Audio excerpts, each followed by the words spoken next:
Want to ensure your app developers can create secure and smooth login experiences for your customers? With Curity, you can protect user identities, secure apps and websites, and manage API access. Find out more at curity.io.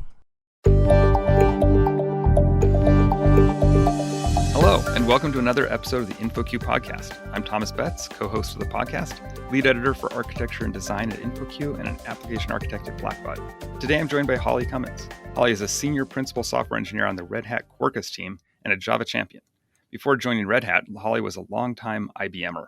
She's used the power of cloud to understand climate risks, count fish, help a blind athlete run solo ultramarathons in the desert, and invent stories, although not all at the same time. Holly was last on the podcast a year ago, discussing the 2021 architecture and design trends. That means I get to say, welcome back, Holly. Thank you. So just a few weeks ago, some of our listeners may have seen Holly at QCon London, where she was hosting the Modern Java track and was a panelist for a discussion on getting the most out of microservices. I unfortunately couldn't be there, but I've heard really good things about the conference and that panel in particular. But today, we're not talking about Java or how to get the most out of microservices. I wanted to talk to Holly about a presentation she gave at QCon Plus a few months ago on 7 ways to fail at microservices. So I've done my homework, and I have your list of ways to fail in front of me. I thought we could just walk down the list and discuss them if that works for you.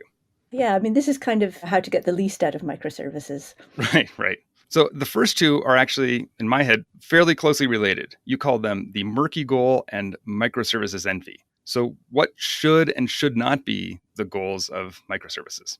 I think the answer to that isn't necessarily prescriptive, but the really important thing is that you have to know what you're trying to get out of doing microservices. And I think what happens a lot of times is, for really good reasons, organizations look around and they see that everybody else is doing microservices. And of course, we all want to be doing our jobs to the best of our ability, and we want to be keeping up with what seems to be the best practices in our industry. So we say, everybody else is doing microservices, I should do microservices. But we haven't really thought about what problem are we actually trying to solve. And so then it means that we sort of think of microservices as a goal, but they're not a goal, they're a means.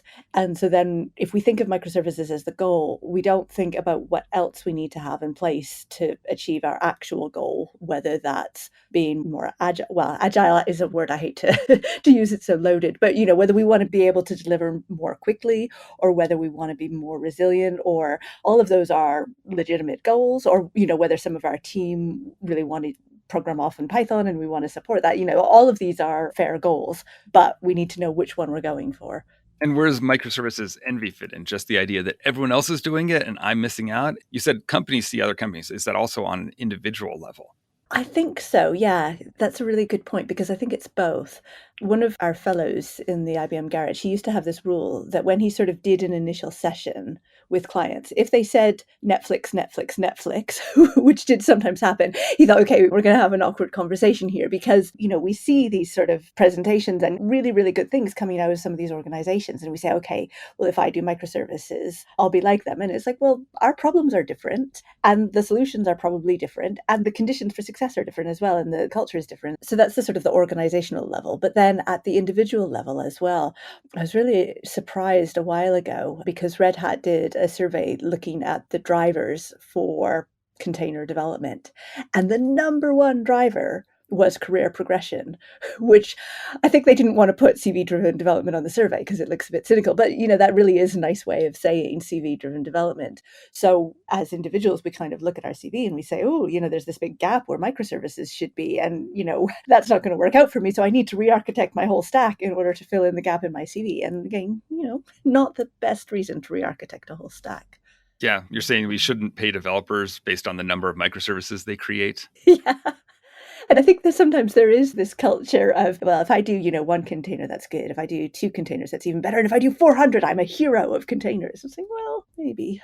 So next on the list was cloud native spaghetti. Now, if I were to just take my spaghetti code that I've been running for years and is building up into my monolith, and I just lift and shift that into EC2, that doesn't make it cloud native. It's just cloud hosted. So what's cloud native spaghetti? What's the special flavor there?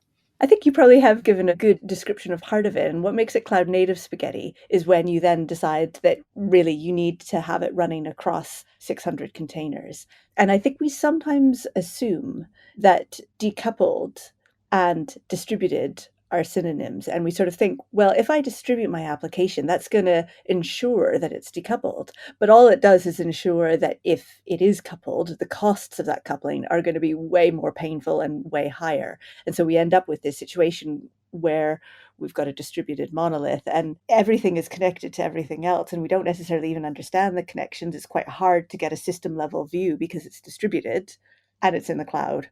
I think someone took the Italian food metaphor and stretched it. If you've heard, we have spaghetti and we'd rather have lasagna because it's got these clean layers. And then we want to go to microservices. We have ravioli.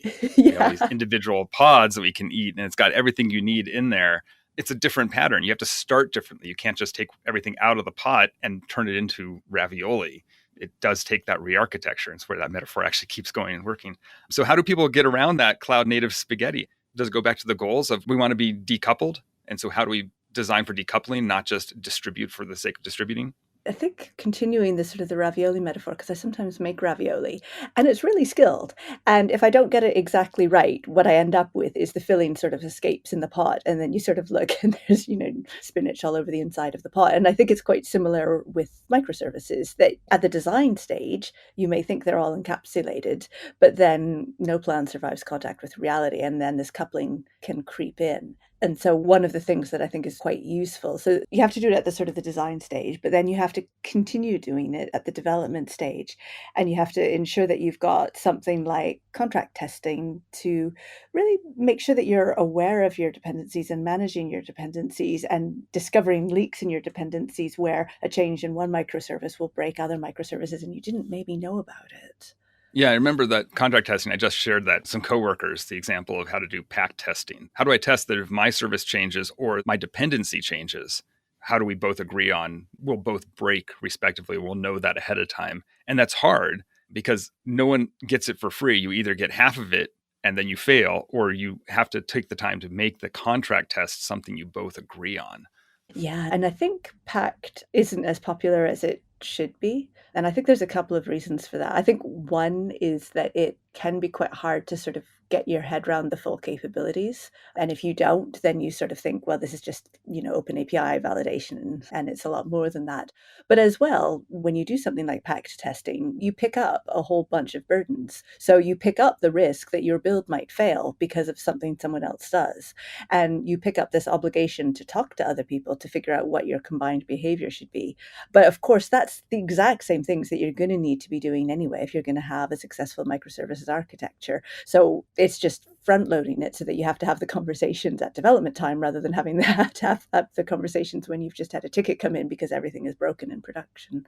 Right. It defines where you have that coupling. You don't just get to ignore the fact that, we have two separate microservices. They get to deploy independently. Well, if you have APIs that are changing, you can't just change that and hope that everyone else just magically upgrades. You have to think about API versioning. Now, you said open API validation. Yeah, your schema validation and saying, here's what it does. That's sometimes just telling you that it's valid. It doesn't tell you if anyone else agrees with what that expectation is. Yeah. I think that's also in the presentation where you went into the Mars Climate Explorer as distribution doesn't solve your problems. You go into that example? Yeah, I think that's a good example of where if they'd had open API, it probably would have passed because some of these misunderstandings can be quite subtle. And so the syntax can be correct, but the semantics can be wrong. The Mars Climate Explorer was probably about 20 years ago now. It was a rather sad, unsuccessful NASA mission to Mars. And it was sort of going along fairly well until it got close to Mars. And then it was supposed to orbit round Mars. And instead of orbiting round Mars, it got a little bit too close to Mars. And then it got pulled in by the Mars gravity. And that was the end of the Mars Climate Explorer. And when they did the postmortem to try and figure out something seems to have gone a little bit wrong here, what they discovered was, it's hilarious in retrospect, but they had kind of a distributed architecture. It was literally distributed. Part of it was in space and part of it was on Earth, but they had two control units, one on the ship and then one on Earth. And they were developed by different teams. So again, we're living the microservices dream of, we have this very distributed thing and we have different teams developing the different parts of it. But they had a problem with the contract. They had a problem with the understanding between the two teams. And one of the teams worked in metric because that's a really sensible unit to use for scientific things. And the other team worked in imperial because that's quite a typical unit. And for the units that they were using, the scales weren't a million miles apart. They were, it was sort of maybe like 1.5 times out. So it was a subtle enough difference that things mostly seemed to behave, and nobody really tested that interaction. And so it was only when it was in space that they sort of started to think, oh, this doesn't seem to be behaving quite the way we expect. But by then it was too late. Yeah, I think that, we distributed our system and why do we still have problems is a common example. It goes back to that cloud native spaghetti. You have all these things spread out, but if they don't work well cohesively as a system, you can still have the problems. So identifying those, going back to your goals of what are you actually trying to accomplish, not just split this up into small pieces. I do like that something in space is pretty much as distributed a system as you can get. Like that's worse than US East 1 and 2. Yeah, completely. And you're pushing some of the complexity of your system. It's not going away, but it's getting pushed out to the connections and the communication between the services. And I think that can make problem solving quite challenging because each team thinks, oh, I only have this very small thing to do. I can completely understand my code base. And then there's the question about, okay, but what happens if something goes wrong in the system as a whole? When do we discover that? How do we make sure that we can discover that without doing sort of huge end-to-end integration testing? Because if we have to do that, we lose a lot of the benefit that we were hoping to achieve with microservices. But if we don't do that, it doesn't make the problems go away. It just means that they're more subtle and more expensive to fix. Yeah, I think that goes to the bigger question of who's in charge of the architecture. There's been discussion of do we still need architects? Who should be doing the architecture? And solving those problems, being allowed to distribute the design decisions so that each team can act independently. But someone still has to be responsible for the big system. And when it was all in a monolith, it was easy, like you said, to run the integration test because all the code can just interact. Once you get to, I have these services depend on other services, you start mocking things out and the mocks let you down fairly easily, I think, in some cases, that the mock doesn't actually behave the way the system does, or the mock hasn't been updated based on what the dependency now does. It's now out of date. That's part of if you take on microservices, you have to assume someone has to do this work to say these two services work together. And that communication still has to happen. You don't get to eliminate that from your design anymore. Yeah, absolutely. And I think one of the beauties of contract tests is that they take that overall system level governance and they manage to kind of push it down the stack so that we still have that system level view of does it work, but without the expense of sort of a system level chief oversight or try everything out or architecture board, because again, those sort of layers remove a lot of the flexibility and a lot of the nimbleness that is usually one of the goals of microservices. Right. Going back to if you wanted your goal to be, we want to deliver, not to use agile, but more frequently or smaller increments, get rid of that big 3-month process of review. We want to be able to release every day. Well, you got to be able to test those things every day.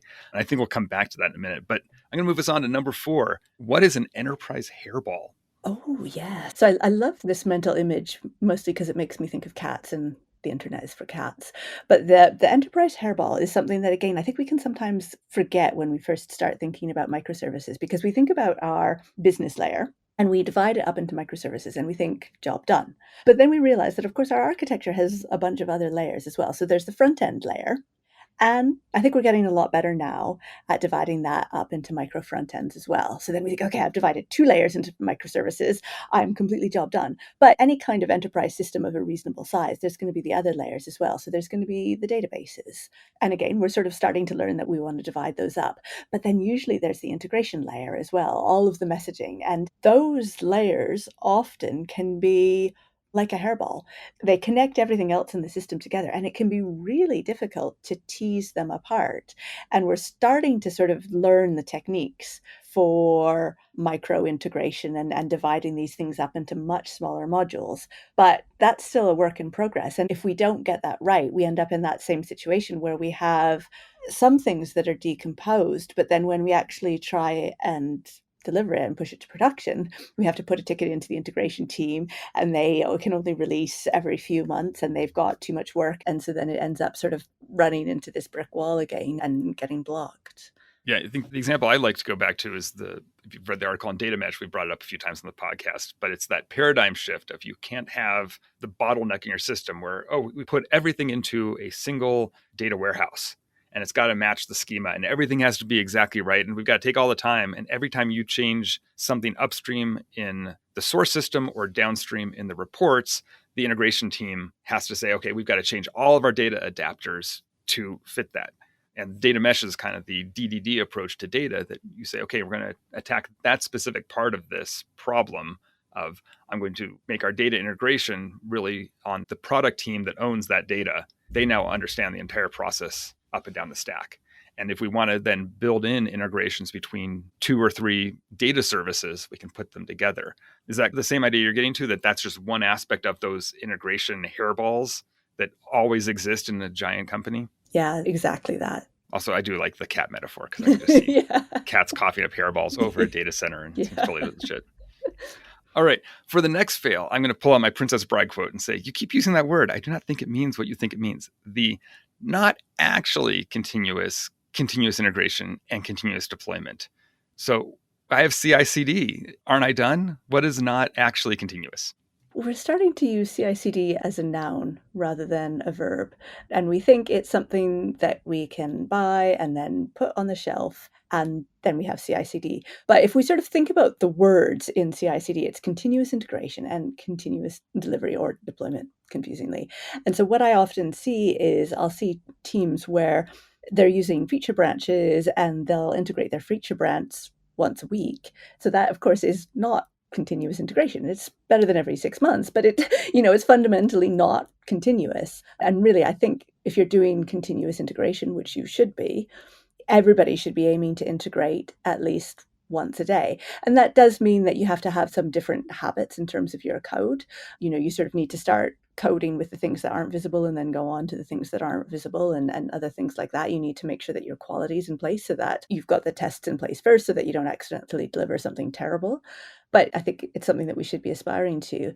And I see even more with the continuous delivery and continuous deployment, I see the gap between the number of teams who talk about CD and the number of teams who are actually delivering on any kind of continuous schedule is there's a lot of us who are talking about it and very few are actually doing it.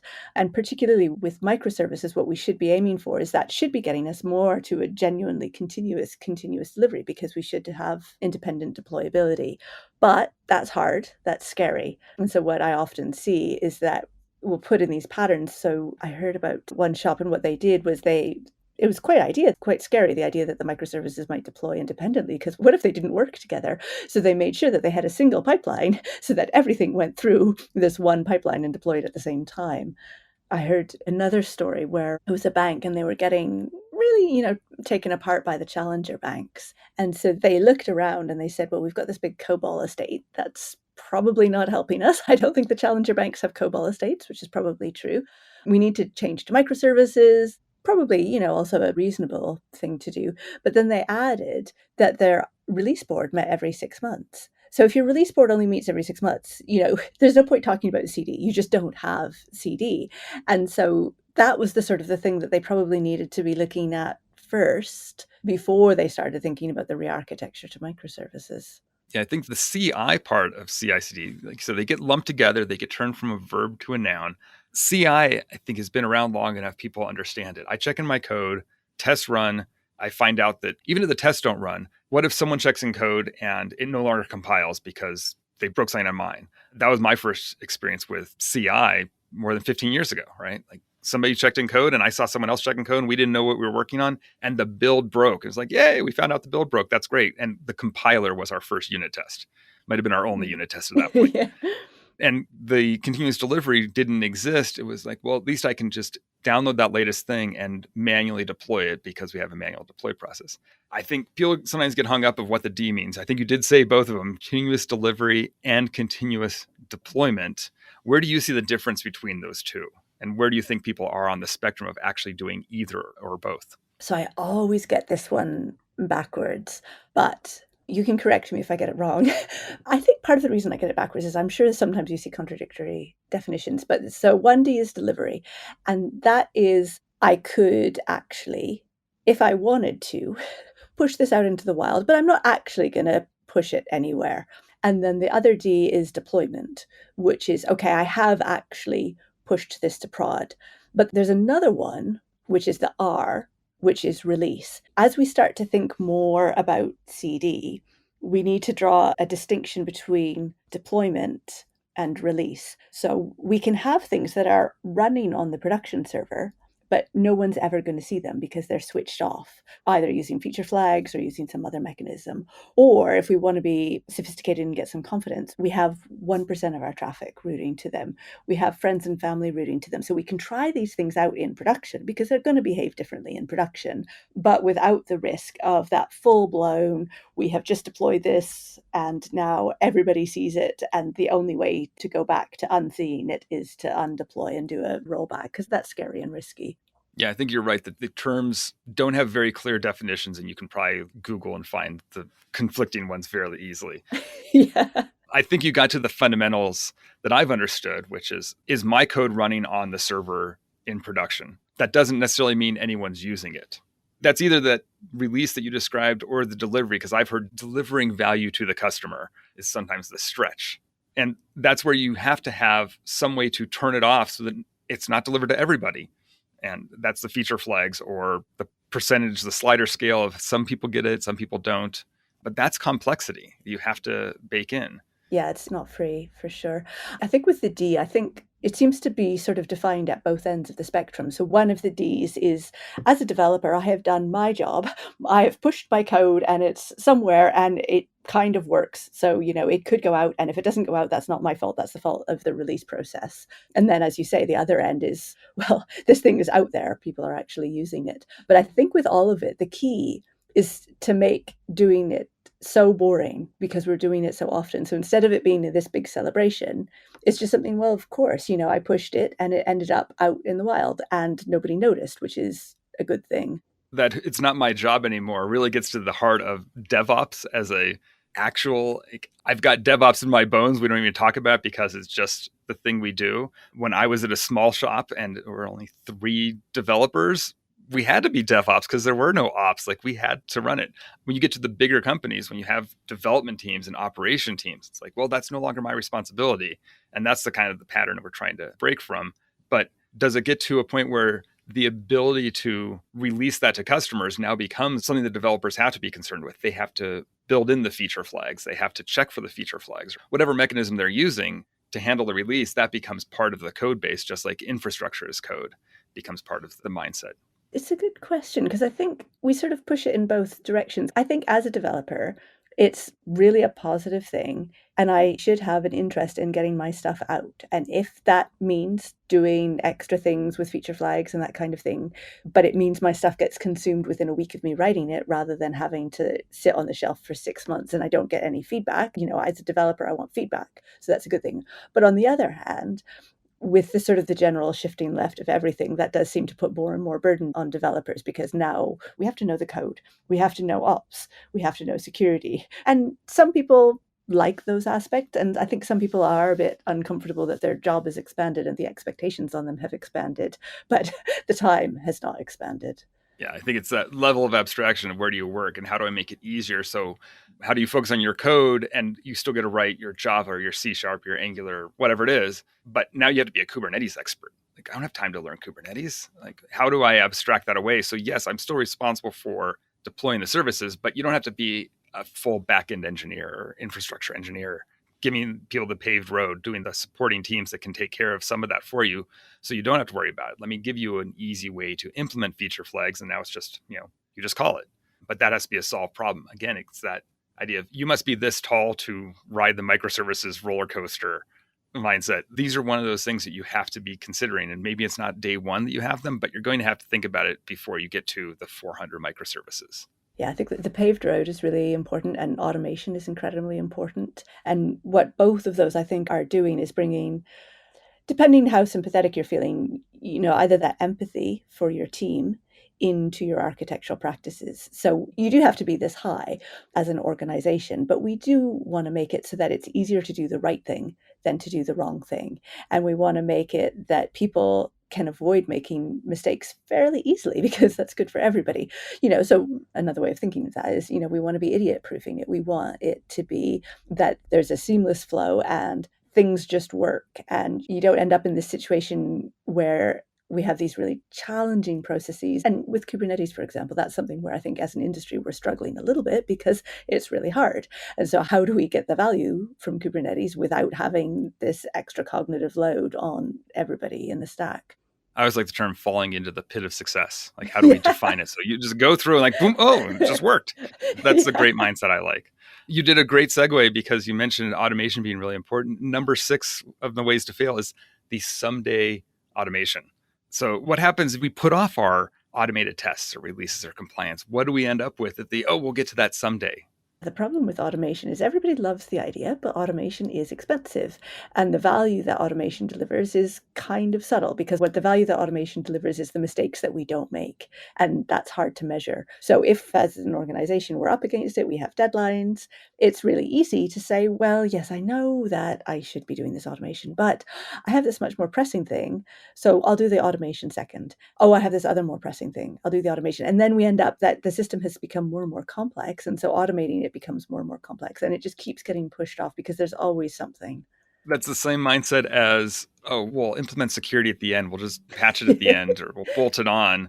And you don't know what problems you didn't encounter when they don't happen.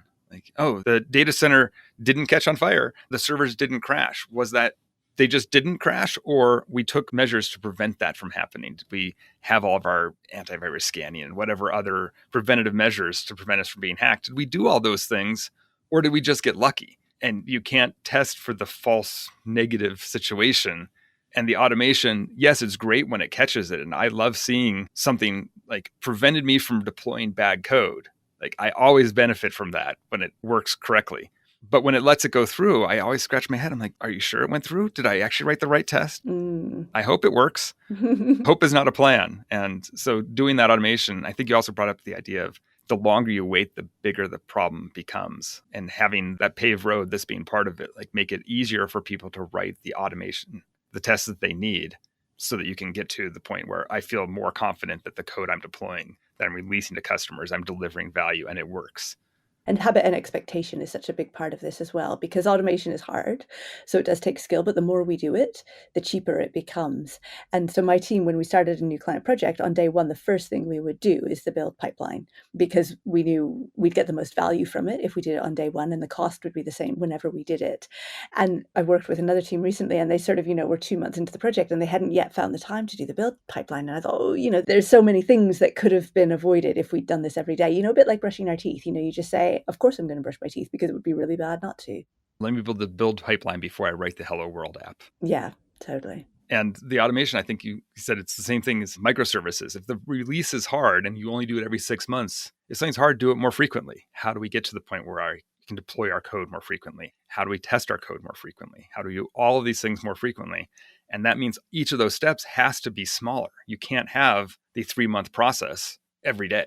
You have to have the, how do I get this done quickly? And how do I get a computer to do that so I don't have to? That actually goes with the tooth analogy as well, because a dentist told me once, teeth are one of the only body parts where, if it hurts, you should poke at it more. And so if a tooth is hurting, you should brush it more enthusiastically, and that will often sort out the problem. There you go. That's just the value that we provide to InfoQ, is free dentistry advice. We do. We've got the pasta metaphors. We've got the teeth metaphors. Apparently lunch is coming up. Well, we're getting to the end. The number 7 on your list was finally the uncloudy cloud. So what does a cloud look like when it's not a cloud? Is this a bigger plate of cloud native spaghetti? What are we talking about? So this is the cloud native spaghetti, where we looked at it and we thought, this spaghetti, people might actually eat this spaghetti if we're not careful. We need to make sure that doesn't happen. Let's keep the spaghetti under lock and key. And so what a lot of organizations are discovering about the cloud is it's kind of scary. You can spin services up and they're not free, and anybody can spin services up. And so the same governance that was applied before the cloud gets applied to the cloud.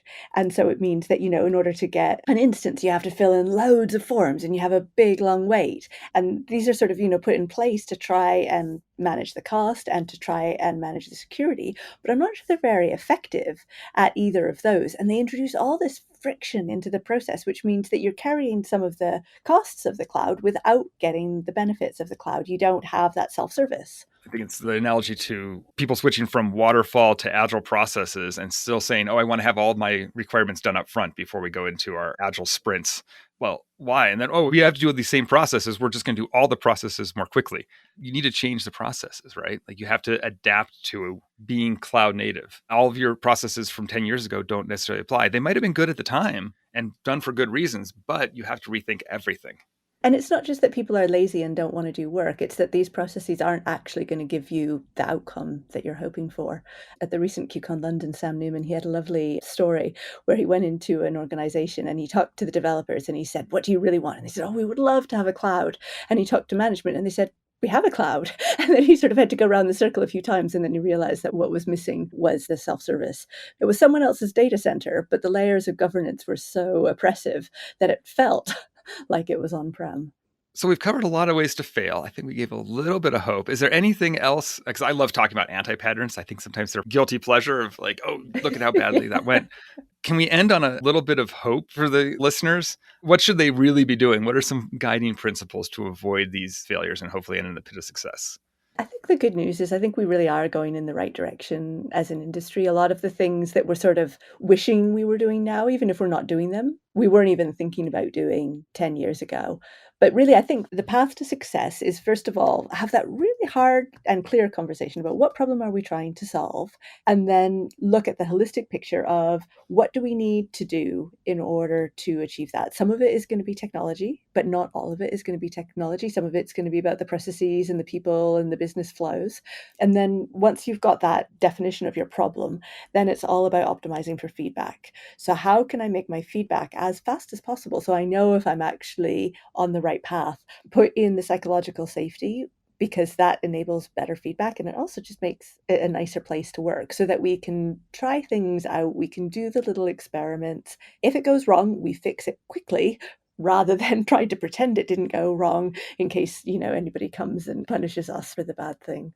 I think that wraps up our 7 ways to fail at microservices. Holly, you'll be at QCon Plus in May. Is that correct? I will. Yeah, really looking forward to it. So if you want to see Holly, sign up for that, and you'll see her at the Modern Java track. And otherwise, I hope the listeners join us again for a future episode of the InfoQ podcast.